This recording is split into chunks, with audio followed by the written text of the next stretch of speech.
Team Space Station. Please come up.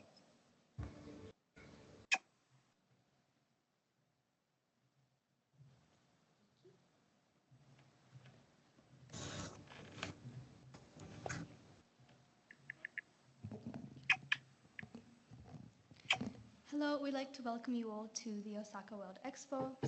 Our Japanese team does not seem to be here yet, so we'll go ahead and present first.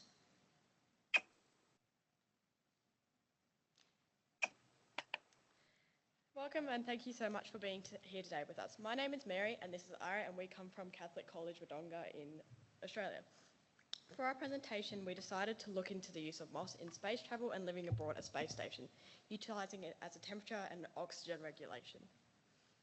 Some important properties of moss that allow them to have such interesting potential is their ability and their highly porous surfaces that allow them to intake large amounts of water and carbon dioxide. In a process called evaporative cooling, they can intake large amounts of water from their surrounding environment and reduce the temperature in a room. Their ability to intake carbon dioxide as well as produce oxygen also makes them very effective tools in reducing the risk of carbon dioxide intoxication aboard a space station. So our first experiment was the effects of moss that it has on temperature. Our hypothesis for this was that the experiment should have remained a constant temperature of around 20 to 24 degrees. So we arranged 4 jars and we put the moss inside of each of the jars, and then we used one control that had just soil in it. We assigned each of the temperature probes to 4 of the jars, and then we left the jars in a sealed environment and measured them every day for 2 minutes to 5 days. Our hypothesis for this experiment wasn't supported. However, one of the mosses did achieve the desired results of 19.02 degrees, which was closest to our comparative target, the ISS. To further this experiment in future, it would be better to keep the moss within a more sustained environment. So for our second one, we did effects on moss on oxygen production, and our hypothesis for this experiment is that the moss will undergo photosynthesis and maintaining a carbon dioxide level and actually producing oxygen. So for our materials and like the whole step process for this, we basically did the exact same as our oxygen, our temperature, and the only difference was that we only measured on day 1 and day 5 instead of measuring all days. Our hypothesis for this experiment was somewhat supported, as once again pincushion did achieve the desired results, with run 1's final ppm being 700 and run 2's final ppm being 578. This is indicative of photosynthesis taking place and the moss converting carbon dioxide into oxygen.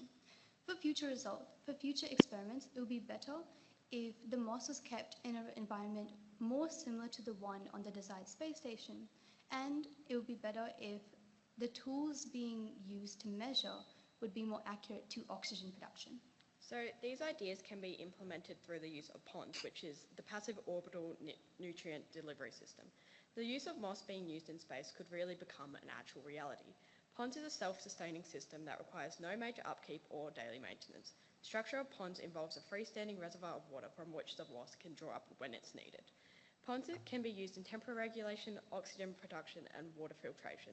Implementing the pond system in key locations such as ventilation systems and international installation could ensure regional temperature and decrease the CO2 levels within the spacecraft. Overall, we came to the conclusion that the best moss to be used aboard a space station would be pincushion, as it achieved the desired results for both temperature and carbon dioxide. So moss in space is still a project that is a fair while away, but with more testing and technological development, this can be actually used in space and effectively. We'd like to thank you all so much for coming and listening to our presentation today. We'd also love to thank our team members in Australia, Lily and Cameron, as well as our teacher, Mr. Brad Murphy, and Jenna and James for being such wonderful caretakers for us on this trip. And we'd also love to thank the Osaka World Expo for letting us present today. Thank you. And just some of the photos that we also managed to.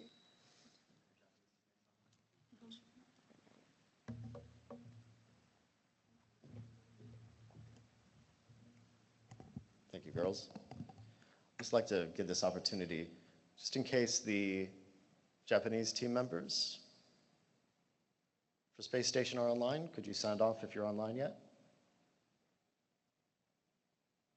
Possibly not.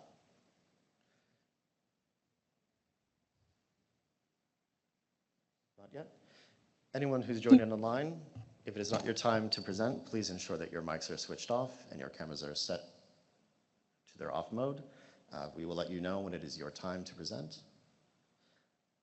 So we have a little bit of spare time. That's okay.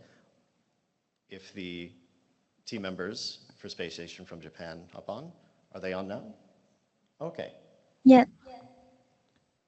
札幌旭ヶ丘高校3年の佐藤松永及川です。これから苔を用いた水質浄化に関する研究について発表します。Next slide, please. 札幌旭ヶ丘高校3年の松永及川佐藤です。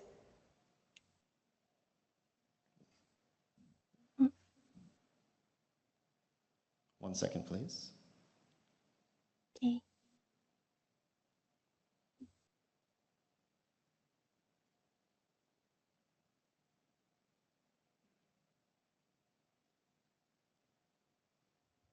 Okay.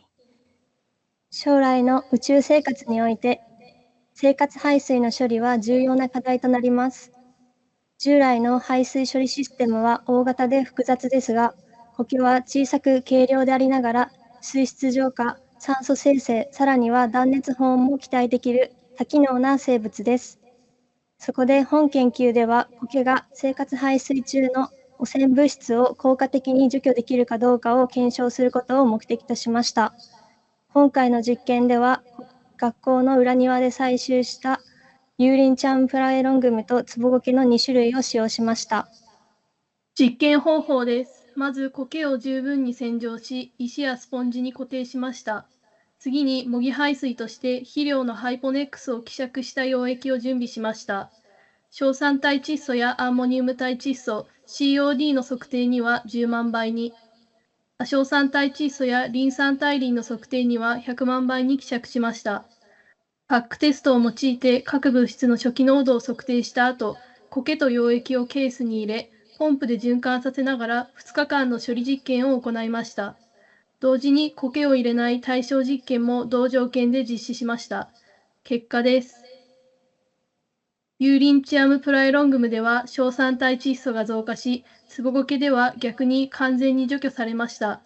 両種ともアンモニウム体窒素は減少しましたが、COD とリン酸体リンは増加しました。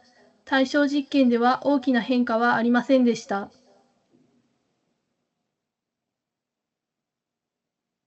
考察です。アンモニウム体窒素の減少は対象実験と同程度で、吸着、沈殿などが主な原因と考えられます。硝酸体窒素はユーリンチアムプラエロングムでは大幅に増加したため、消化作用が促進され、ツボゴケでは完全に除去されたため、積極的に吸収されていると考えられます。COD とリン酸体リンの増加は苔からの有機物放出が原因と考えられます。また、苔に付着していた土が実験前に洗浄しきれず流れ出てしまったため、その土に入っていた成分が各物質の増減の原因になっている可能性も考えられます。結果として、ツボゴケは硝酸体窒素を非常によく吸収しましたが、COD とリン酸体リンの増加という新たな課題も明らかになりました。宇宙での実用化には、総合的な水質管理システムとして、多段階処理の開発や必要です。今後は処理時間の最適化や苔埋処理方法改良により、効果的な水質浄化システムの実現を目指します。参考文献はこちらです。以上で発表を終わります。ご清聴ありがとうございました。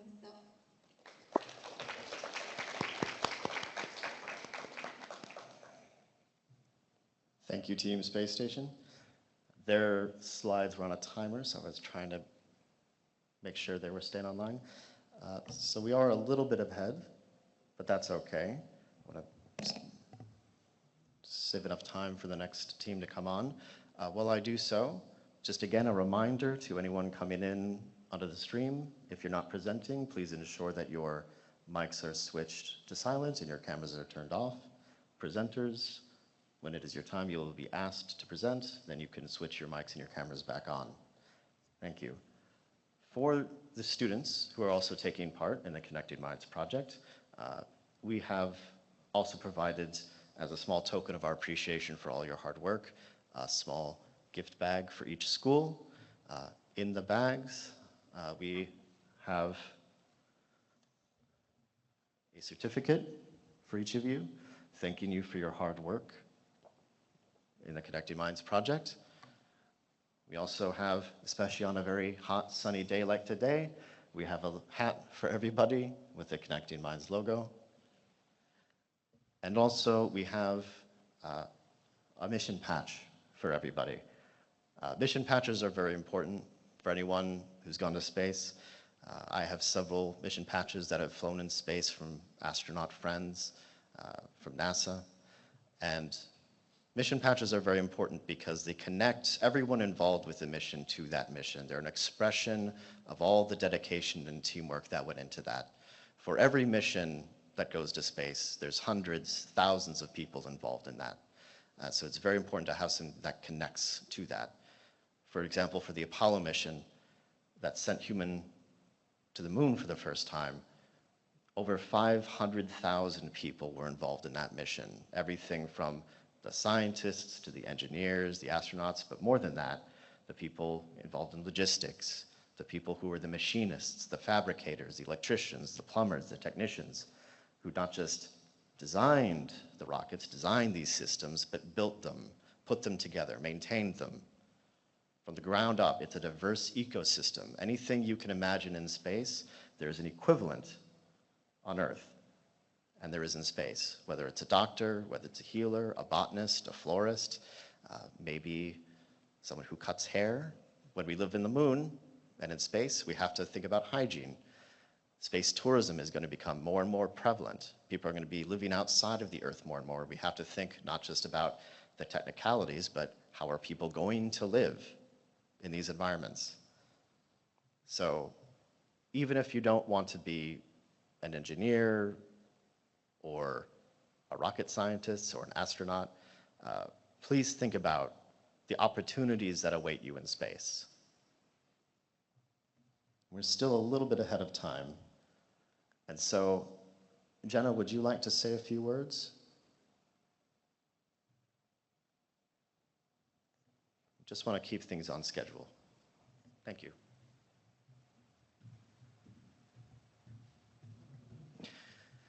I'm honored to be here at the Pavilion today. I'm honored to be in front of so many amazing educators, so many inspiring students, and so many people that are online presenting that can't be here in person. But I want you to know that all of your hard work is paying off today. You've worked for months for this day, and we are all so proud of what you've achieved in the last few months. It's truly been a mammoth effort between myself and James and Yui to not only get the students over here to Osaka to present in the Australian Pavilion at the Expo, but also having students online worried about speaking English or Japanese. It is very scary speaking another language, and it's even scarier speaking about things that you're not sure about as well. Even though you've researched them and you've read over those papers 100 times, it's okay. You guys are doing an incredible effort, and I'm so proud to hear about all of your presentations. Let's go. Let's do it. Thank you. You guys are incredible. And like I said, the teachers, I think we should have like kind of a round of applause for all the teachers because they're putting a lot of effort in as well. They're doing the late note checking presentations, checking your speeches, and getting you to Expo or online and things like that. So a round of applause to all the teachers.